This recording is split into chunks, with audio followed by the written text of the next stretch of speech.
Punta naman po tayo dito kay Tropical Depression Nando. Kahapon nga po, kagabi, 8 p.m. ay nakapasok na ito ng ating Philippine Area of Responsibility at ngayon ay nasa layong 1,325 kilometers sa silangan naman ng Central Luzon. Ngayon meron pa rin po itong mga hangin na aabot sa 55 kilometers per hour at bugso na aabot sa 70 kilometers per hour.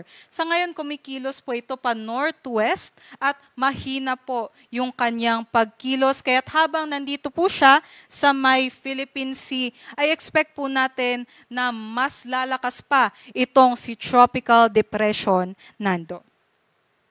Bukas nga po asahan natin or earliest po mamayang gabi or mamayang hapon ay mag-intensify pa bilang tropical storm category itong ating tropical depression Nando at habang papalapit ito ng ating bansa, posible ngang mag-typhoon o worst case scenario ay mag-super typhoon category po ito, possibly po by Monday or Tuesday ay malapit na po ito sa ating mga kalupaan.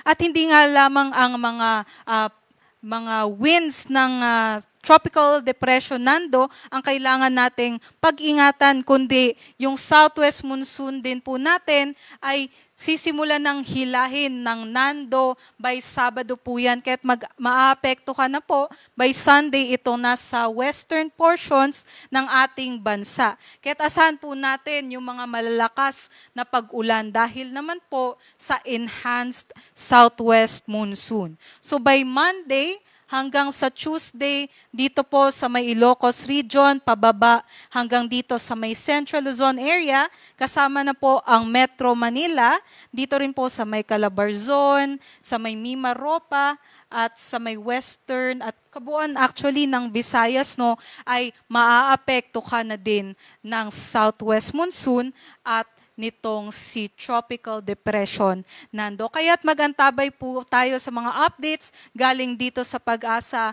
Next update nga po natin ay mamayang 5:00 ng hapon.